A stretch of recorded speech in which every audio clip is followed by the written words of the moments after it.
أعوذ بالله من الشيطان الرجيم.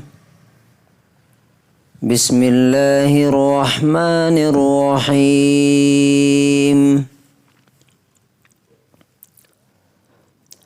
إن الدين عند الله الإسلام وما اختلف الذين أوتوا الكتاب إلا من بعد ما جاءهم العلم بغيا بينهم ومن يكفر بآيات الله فإن الله سريع الحساب. سورہ آل عمران، سورہ نمبر 3، آیت نمبر 19. بے شک زندگی گزارنے کا صحیح طریقہ اللہ کے نزدیک اسلام ہی ہے. اپنے آپ کو اللہ کے حوالے کر دینا. اور جن کو کتاب دی گئی انہوں نے علم آ جانے کے بعد صرف اس وجہ سے اختلاف کیا کہ وہ ایک دوسرے پر زیادتی کرنا چاہ رہے تھے. اور جو بھی اللہ کی آیتوں کو نہ مانے تو بے شک اللہ تعالی بہت جلد حساب لینے والا ہے. Indeed, the true religion in the sight of Allah is Islam, and those who were given the book did not differ except after the knowledge has come to them out of jealous animosity between themselves. And whoever disbelieves in the verses of Allah, then indeed Allah is swift and quick in taking account. اب یہ وہ آیت ہے جسے ہر انسان کو اور ہر مسلمان کو سمجھنا چاہیے کہ اس میں کیا بات کہی گئی. یہ دنیا اللہ کی بنائی ہوئی ہے اور آخرت بھی اسی کی ہے. تو اس دنیا میں کس کا حکم اور کس کا آرڈر چلنا چاہیے؟ اللہ تبارک و تعالی اسی کی بات یہاں کر رہا ہے. پہلی بات کیا ہے یہاں پہ؟ ان الدین، نو ڈاؤٹ، اس میں کوئی شک نہیں کہ وے آف لائف، زندگی کیسے گزاری جائے، کیا بات بولی جائے، کون سا کام کیا جائے کہ اللہ تعالیٰ خوش ہو، وہ کون سا طریقہ ہو سکتا ہے؟ ایک ہی طریقہ ہے. کیا؟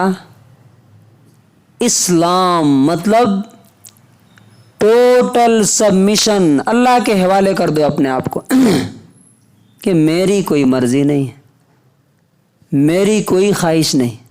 بول دو نا، میں نے یہ بول دیا، میں نے یہ سوچا، یہ میں نہیں، صرف اور صرف اللہ کی بات. اپنے آپ کو اللہ کے حوالے کر دینا. فار ایگزامپل، آپ اگر کسی کمپنی میں ہیں، کمپنی میں کس کا رول چلے گا؟ آپ کا چلے گا یا جس نے کمپنی بنائی ہے اس کا؟ اگر آپ اپنی چلانا شروع کریں گے تو کیا ہوگا؟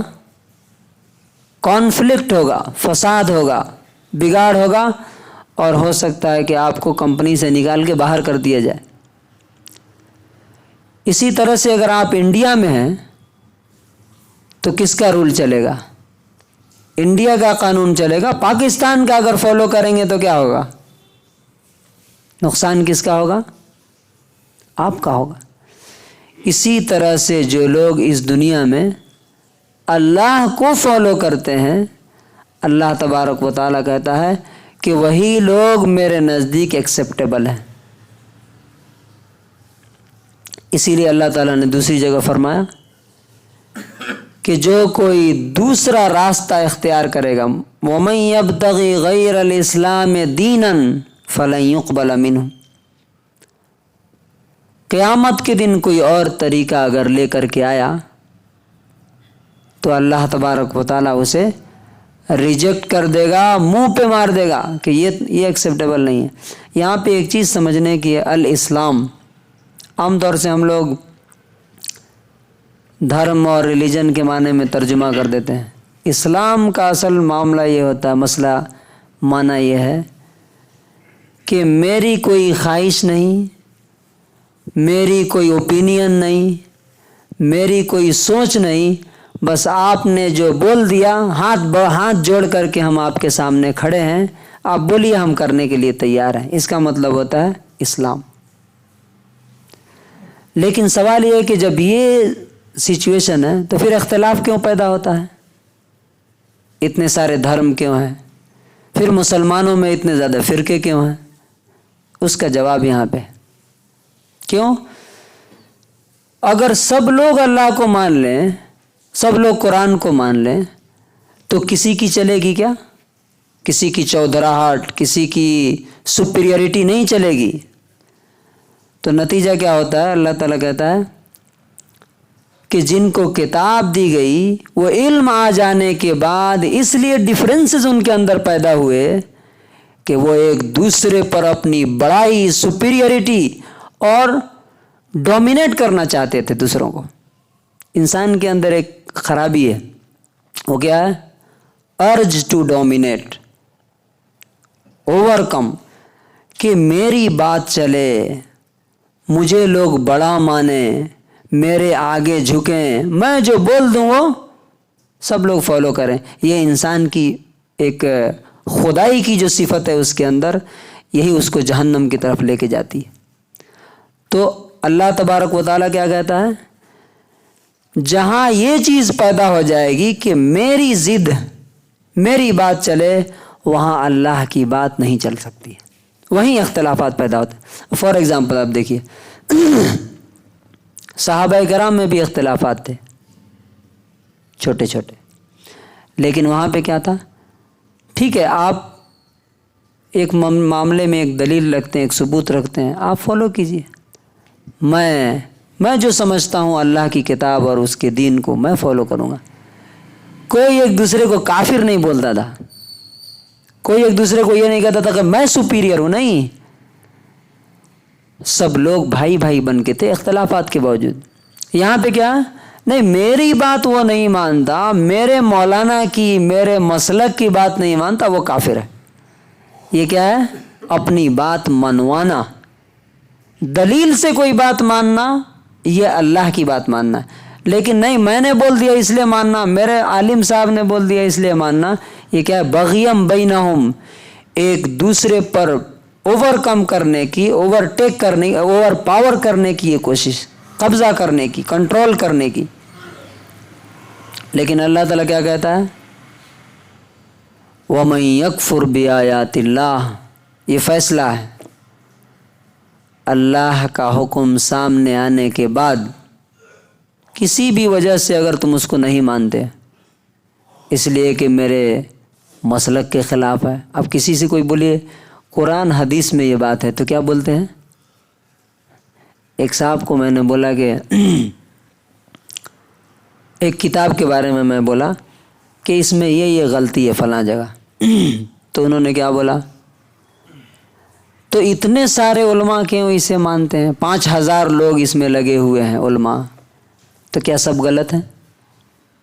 سوچیے، اللہ تعالیٰ کیا کہتا ہے کہ اللہ کی بات آ جانے کے بعد پھر کسی کی بات نہیں ہونی چاہیے، رسول کی بات آنے کے بعد پھر کسی کی بات نہیں، اس لیے کہ اگر فلاں عالم بڑے ہیں تو ان سے بڑا کون ہے؟ ان کے بڑوں کا بڑا کون ہے؟ اللہ، اس کے رسول ہیں۔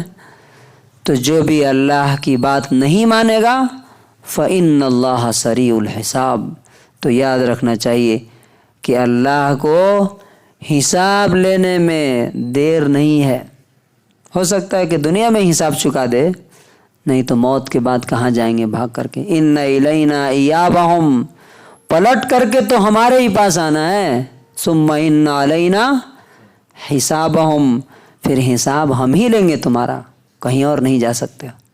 تو کنکلوژن اور خلاصہ کیا ہے کہ دو راستے ہیں دنیا میں جینے کے. ایک کیا کہ انسان خود کو اللہ کی کتاب، اس کی شریعت کے حوالے کر دے. اللہ جو آئے گا مانیں گے، نقصان نفع ہو کچھ بھی ہو، جان چلی جائے ٹھیک ہے کوئی بات نہیں، تمہاری دی ہوئی ہے، تمہارے ہی راہ میں چلی گئی تو کیا ہوا. اور دوسرا راستہ کیا ہے؟ اپنی ضد، اپنی انا، اپنی ایگو، اپنی بات، اپنی سپیریئرٹی، اپنی خواہش. یہ شیطان کا راستہ ہے اور یہ رحمان کا راستہ ہے. جو جس کو چاہے چوز کرے، لیکن جس طرح راستے ڈیفرنٹ ہیں اسی طرح سے انجام اور اینڈ بھی الگ الگ ہوگا. اللہ تبارک و تعالی ہمیں صحیح اسلام کو فالو کرنے کی توفیق نصیب فرمائے.